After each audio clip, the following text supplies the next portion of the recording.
Mesdames, Messieurs, bonjour ou bonsoir. Nous sommes jeudi 23 janvier 2020. Bienvenue dans ce journal de la télévision Renaissance. D'abord, les titres. La nouvelle loi portant modification du statut du chef de l'État à la fin de ses fonctions, adoptée ce mardi par l'Assemblée nationale, fait couler beaucoup d'encre et de salive. Vous entendrez dans ce journal les réactions de certains acteurs politiques et de la société civile. Un président qui a dirigé d'une main de fer le pays et qui a détruit l'économie du pays ne mérite pas l'honneur d'être un guide patriotique, selon l'écrivain burundais David Gakunzi. Il y réagissait à la décision du gouvernement de Gitega d'élever au rang de guide patriotique le président burundais Pierre Nkurunziza. Un accord a été conclu entre le Burundi et certains pays arabes.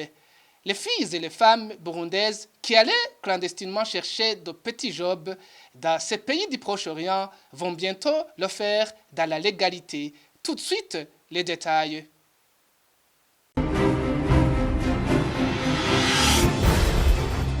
Encore une fois, bienvenue dans ce journal. Aujourd'hui, c'est le 94e jour d'emprisonnement de 4 reporters du groupe de presse Iwachu. Kamikaze Christine, Dirubusa Agnès, Mozenzi Terence et Hariman Ejide ont été arrêtés le 22 octobre alors qu'ils se rendaient à Mosigati où se déroulaient des affrontements entre les rebelles et les forces de l'ordre.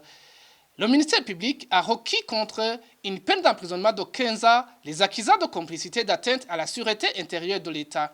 Le jugement du tribunal a été mis en délibéré pour un mois. Le sort de nos confrères et leurs chauffeurs sera connu avant la fin de ce mois.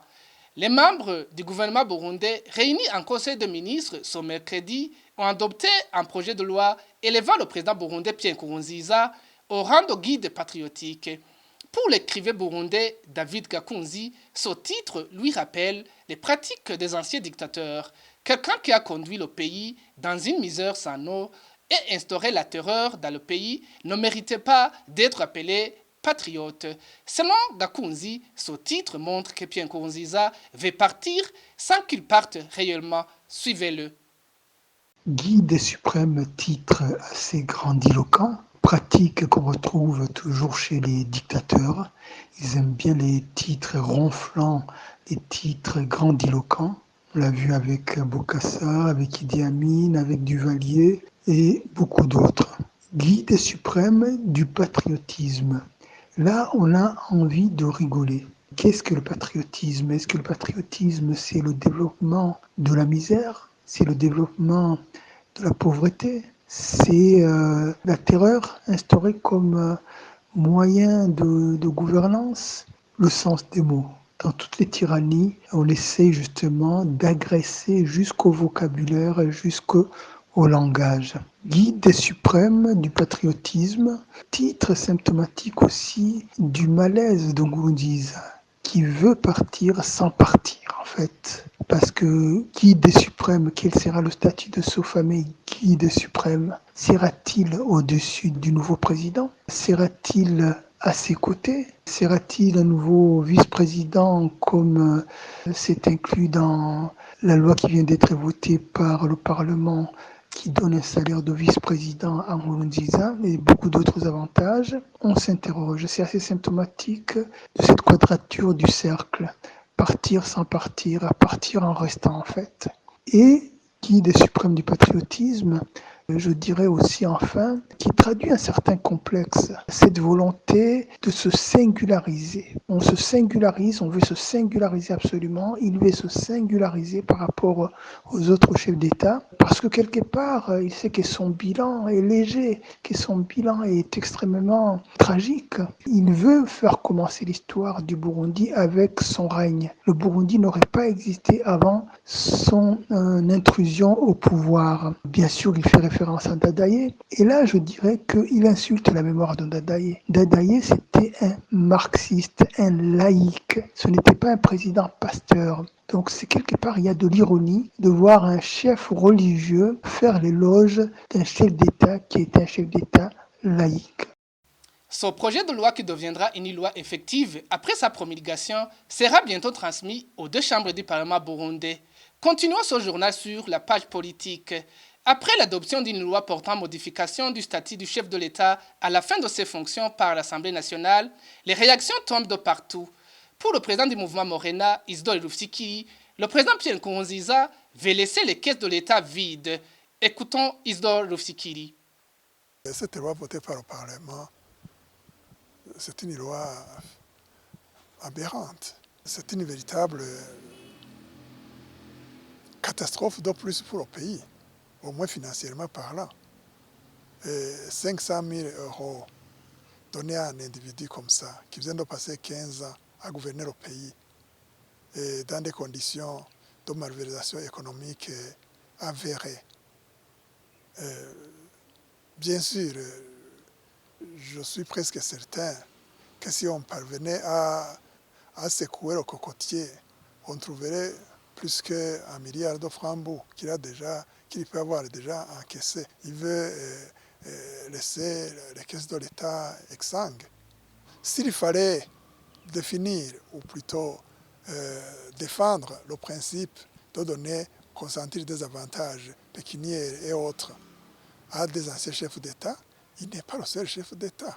Il y a beaucoup de chefs d'État qui ont gouverné le Burundi avant lui, qui soient venus par coup d'État militaire ou qui soient venus par des arrangements politiques. Ils ont quand même été des chefs d'État.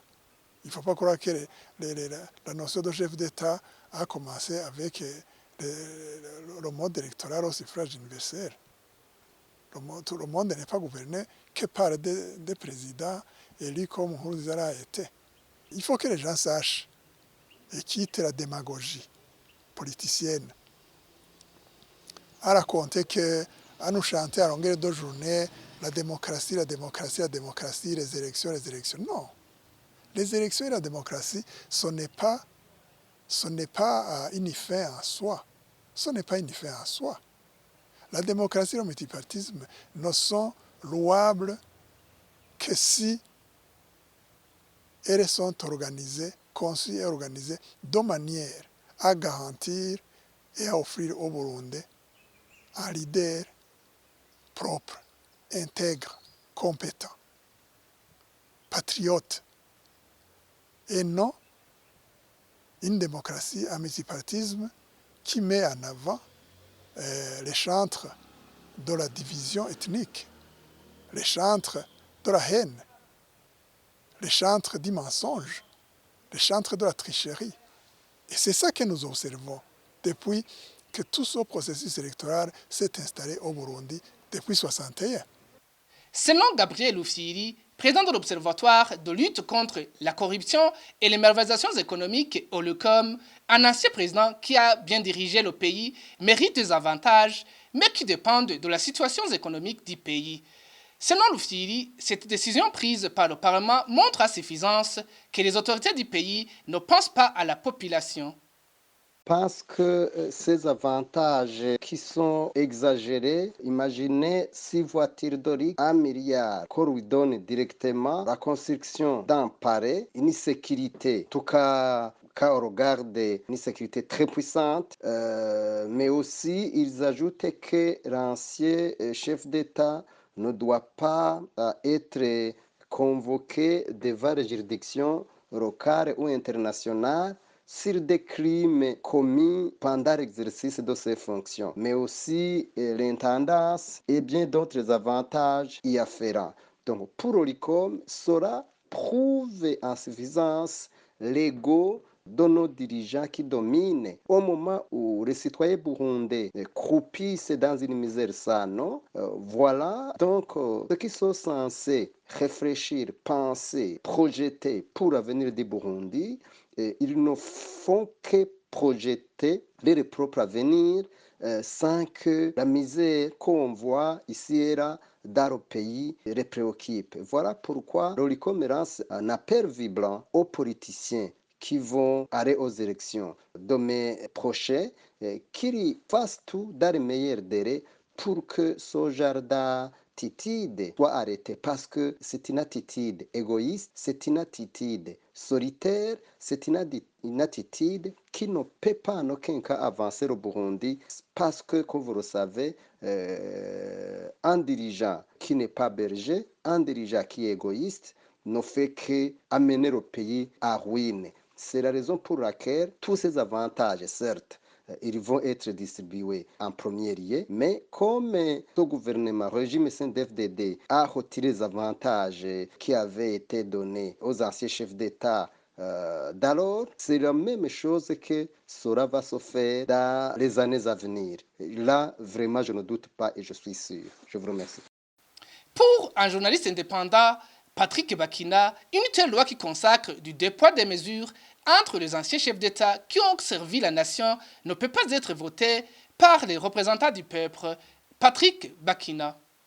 Le parlementaire devait dire non, combien ça va coûter ce palais?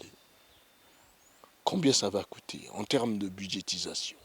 Est-ce que la population environnante à côté de ce palais seront dédommagées?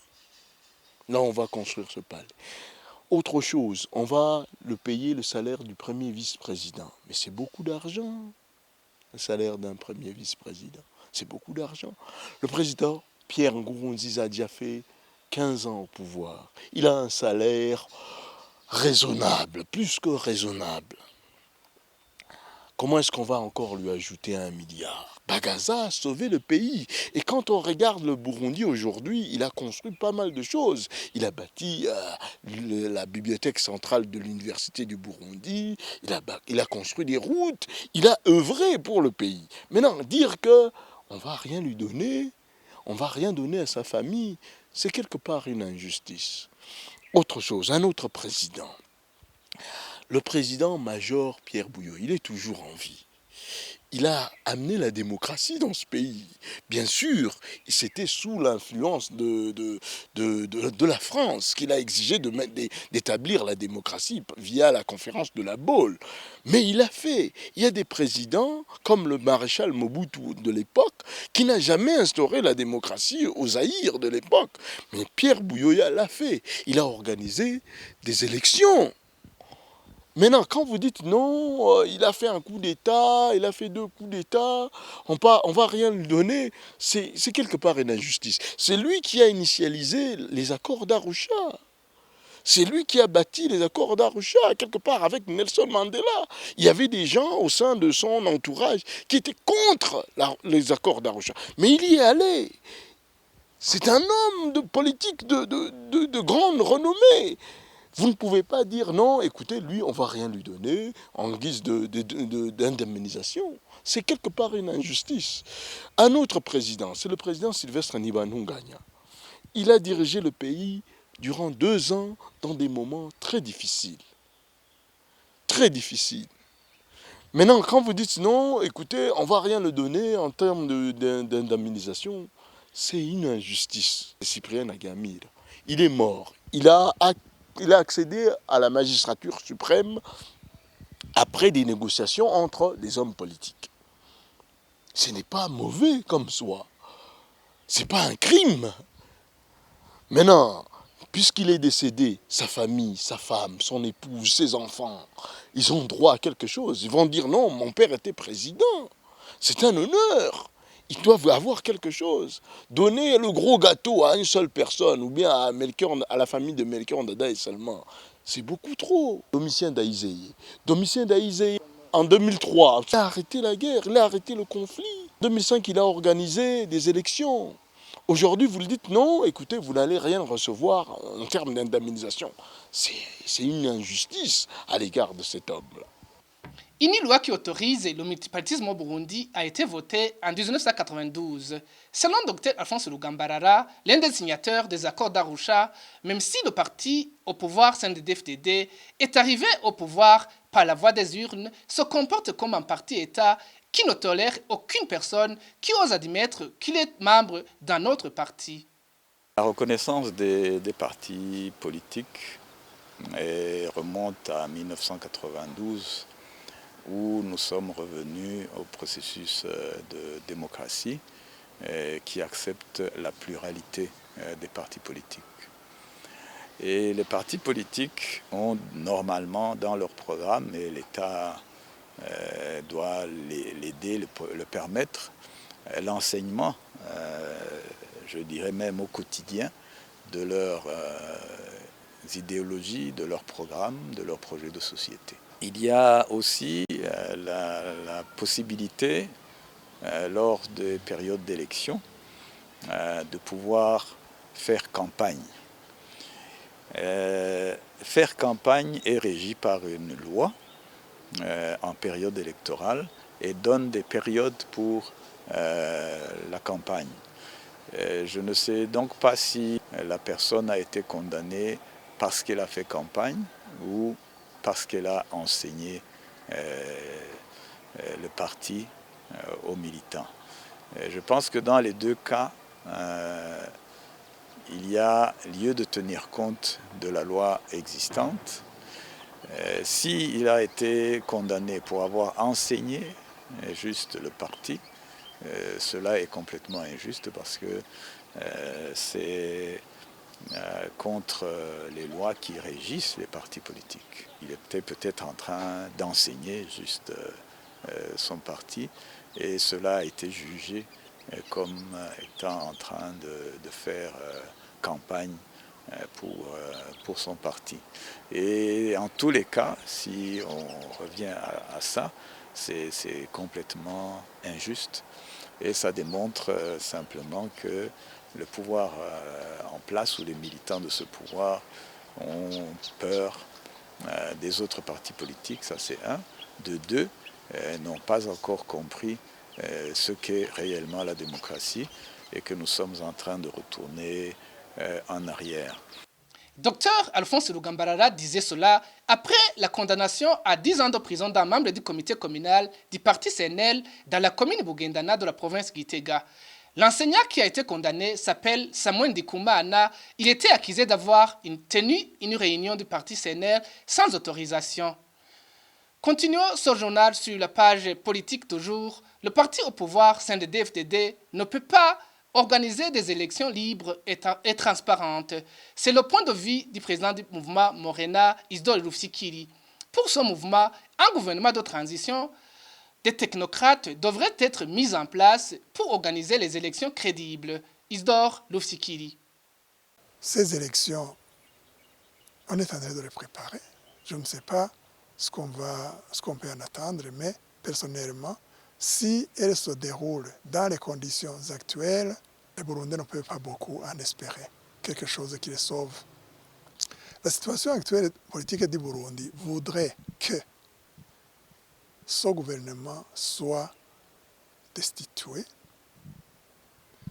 et soit remplacé par un gouvernement de transition élargi à toutes les composantes politico-sociales du pays.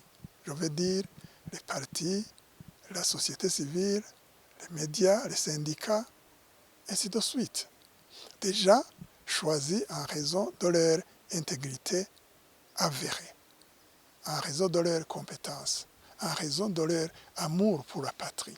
C'est alors ce gouvernement qui serait à même d'organiser toutes ces sévères, éventuellement, qui pourraient nettoyer le pays de toutes ces forces négatives et meurtrières qui pillent, qui tuent, et tous ces miliciens armés. C'est ce gouvernement qui redonnerait sa place à la justice et c'est ce gouvernement qui organiserait alors les élections par une nouvelle CENI bien orientée et bien conçue. Sans cela, nous allons tout droit dans le mur. Que ce soit Nkurunziza qui revienne, que ce soit un autre CNDD qui le remplace, c'est bonnet blanc, blanc bonnet. Pour clore ce journal, désormais, les femmes et les filles burundaises qui se rendaient clandestinement dans les pays arabes pour chercher un emploi vont y aller en bonne et due forme.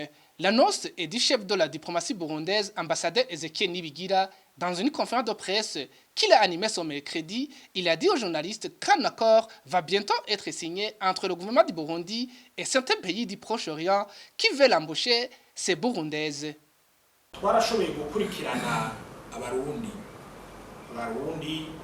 On a pu suivre les Burundais qui vont à l'étranger sans avoir l'autorisation. Vous savez qu'il y a quelque temps, surtout les filles et les femmes qui vont à l'étranger dans les pays comme l'Oman, Qatar, Arabie Saoudite et autres. On a fait tout ce qu'on peut pour voir ce qu'on peut utiliser pour voir ces gens qui utilisent des faux papiers et étudier comment ils peuvent voyager passant par la voie légale. Nous voudrions donner de l'espoir à tous les Burundais qui vont chercher du travail partout dans le monde que le plus tôt possible, les choses entreront dans l'ordre. Ils pourront alors quitter notre pays dans la normalité. Arrivés là-bas, ils seront bien suivis par les gens se trouvant dans ces pays. Comme on s'était convenu avec nos collègues et ministres issus de ces pays cités, il ne reste que la signature des conventions.